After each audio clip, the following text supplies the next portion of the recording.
I'm here to tell you right now, we don't care. Let me tell you something. We don't care. Calling on cards, call on cards. Welcome back to Pinkslip City, or Football Edition.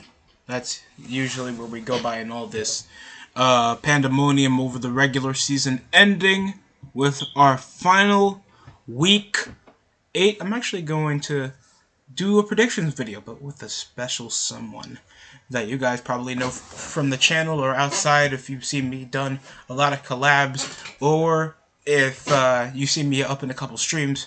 So be ready for the predictions for the wild card. We have a lot of excitement coming over to this playoff series. Playoffs postseason for the NFL. But let's talk about something big. We have a lot of firings going on here, and some that might be expected, some that might be exciting, and some that might be shocking. One of the big ones for Minnesota Vikings head coach, been there for 8 seasons, got the Vikings into an NFC Championship game. And, it's a bit shocking. It's Mike Zimmer. He's been there since, Teddy Bridgewater was the starting quarterback. Everson Griffin was averaging, when Greg Jennings was part of the squad. Stephon Diggs, he was there for the Minnesota Miracle. Picked up some good defensively focused, blitz plays with a well-done defense that they had around like 2017 to I think 2019 until they fell off. After the Eagles game, traded away Xavier Rhodes, signed away Stephon Diggs, losing Mason Rudolph, that's been one of the more consistent tight ends, and just falling short again of another mediocre 7-9 season. This time it's 8-9. So even a win up wasn't good enough. So just understanding that, we gotta get to the nitty gritty to why the Vikings are having this much of an issue. And I would take it that I just think they have no semblance of an identity. Don't get me wrong, they're still a good thing. Justin Jefferson's gonna be a star. He's gonna be a star. Adam Thielen has been one of the more consistent white receivers. They still have Kendricks. They have a well-done running back in Calvin and Dalvin Cook that kind of carries the offense. Sure, Kirk Cousins isn't a slouch. He still has an NFL arm. He can still play in a good level, but not an all-pro level he did 3 years ago. And it's just fallen off into mediocre statistics. They barely have a midfield, or they just can't carry a lot offensively when it really matters. At least Zimmer was there for some memorable stints, had some decent teams, some that could have gotten far if it wasn't due to injury. But, I think it was a good idea. We kind of thought the same thing that was going to happen to Pete Carroll, but there it is. Mike Zimmer's gone. That's crazy. Probably the Giants will be asking for another backwater head coach. It'll be like the Frank Tarkenton of the 2020s, but this time it's a head coach. This time, and also, Matt Nagy's gone from his high school play action, 3-and-out, read option plays or QB draws over on a fourth down when you're like 5 yards away, or just getting bullshit sacked, no morale, fit over for your team, and just you're still hunching over to the fact that you guys had 1 year that you guys made the playoffs. Having one of the more talented front sevens and couldn't capitalize off this. Justin Fields possibly getting screwed over in his rookie season. It's just crazy. The only positive that they had coming into Chicago was letting Alshon Jeffrey walk. And, of course, the double doink, weak play calling, especially when you're below 500. You need to, show out that you guys can still play a competitive football game, but Nagy just doesn't know how that works. He doesn't. And all I gotta say is I have no sympathy. Hopefully Nagy doesn't play head coach again. I'd rather have Smith or Fox back than all this. They wasted over and could have kept over Mitchell Trubisky, Ty Montgomery. I hope Allen Robinson. Mooney's gonna be somebody soon, and I don't know how much they'll still have on Khalil Mack's contract. Oh man, any other good team would be salivating at the chance to pick up Khalil Mack because he probably still has a few seasons left on him. But I don't know, man. He did pick up two. He did do pretty all right. Robert Quinn as well. Travis Gibson. Like, there's talent. Just he can't coach. He obviously doesn't trust his quarterback to pass, and they just can't kick. They struggle to run over to the ball, and Nagy just can't capitalize off 3-and-out plays when it matters. How is that supposed to How are you supposed to capitalize on that? What type of coach are you? And this is just going to continue. If Nagy still picks over a job that hopefully he doesn't get a new one. And this is speaking over for also fans of the Chicago Bears. I had to come over swift optimism, trying to think that they're back to the 85 Bears. And they come over like going 2 years going below 500. And they'll go like 5-game losing streaks or 4-game losing streaks twice in a year. They came up surviving sub 500, losing 2 wild card games. They haven't made it to an NFC title game since 2010. You guys are still sucking up over to the past still, and Jay Cutler's still your best quarterback overall. Sure, I have nothing against Mitchell Trubisky, but come on. Another one that's high, I think Mike Zimmer's gone. No, not Mike Zimmer. Brian Flores. He's gone.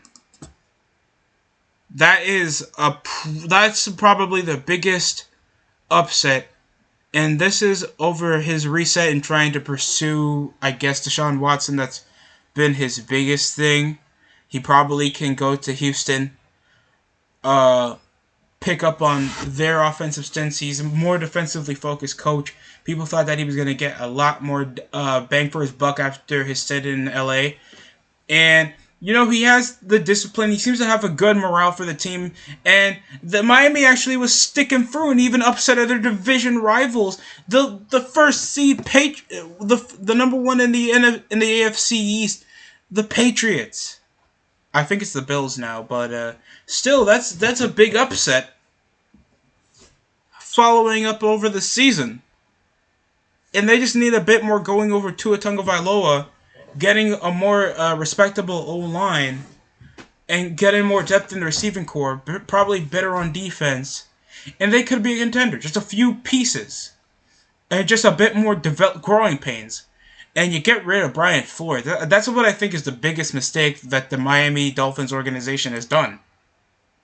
That's just my opinion. I don't know how people feel.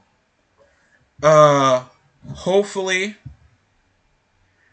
we don't know what's going to be in the stint for the offseason.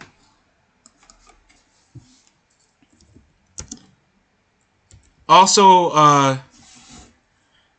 guess who else is fired? No, it's not Freddie Kitchens. It's Judge. Yes, Joe Judge has been fired. Who goes for quarterback draws like third and 8, like in the red zone? Like, you guys don't care. From starting backwater third string quarterback to Mike Glennon getting play,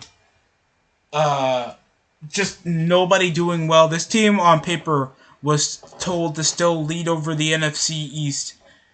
Picking up Mason Rudolph, getting another receiver in Kadarius Toney, and Callaway trying to be a star, and everybody started dropping over the ball with weak defensive schemes, with only linebackers doing the most to actually progress well. Judge sucked. The Giants, like, watching New York football was probably the worst this year, especially with both ends on the floor, when the freaking Jets were getting higher scoring games than the Giants against the Jaguars. Like, and Robert Saleh has his problems, but I can entrust that we can have more optimism over for Robert Saleh being a more defensively minded coach, actually getting some competitive games against the Buccaneers. When's the last time you ever saw an exciting game for the Giants? The Jets almost beat Super Bowl champions. Giants suck. Especially with Jason Garrett being their offensive coordinator and just going over the blue bag of secrets that obviously Joe Judge just can't like spearhead an offensive unit. Daniel Jones getting ball sacked and never thinking of better, quicker schemes. Underutilizing their receiving core when their running rotation can't get stuff done. I don't hate DeAndre Booker, but come on. This is just awful. So that's majority of the news. These are pretty crazy firings. Mike Zimmer and Brian Flores got to be the more upsetting ones, even though I can understand. Zimmer has a more growing pains, and he already had a bit of a lengthy, inconsistent history with the Vikings, spanning over since 2014, when Bridgewater was the starting quarterback before his little injury stints. So I could understand that. So we're probably gonna get a lot of huge changes. Probably some that are good, some are bad. I know the most vocal ones are going to be probably coming from, I don't know, the Giants fans. And we already have lists for coaches that should be fired. David Cooley after a 4-11 stint. Matt Rule after 2 seasons. Vic Fangio, I thought he got fired already. Joe Judge already got fired. Mike Zimmer already fired. Matt Nagy, thank God. So that's already big. And I think I would understand if Fangio got fired after a 19-29 start. Bridgewater sucked. Their offensive schemes were subpar at best. At least they had a stint over for the playoff hunt, but dude. 8 were fired after this season. What are you expecting? They haven't found a consistent head coach ever. And this is the 14th coach for the Broncos.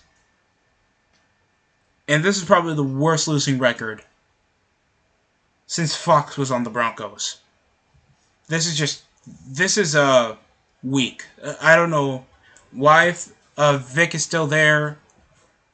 Broncos franchise needs a big restart if they're trying to get somewhere. I would give Matt Rule another chance. Don't know about David Cooley and the way he sets up anything for the Texans. Seeing how they have a lot of has-beens pull off a 4-11 record. So, yeah, that's it coming from me. Tell me how you guys feel about these firings or what's going to happen for the rest of the franchises coming in. That's it for me. Thanks for watching the DSC show.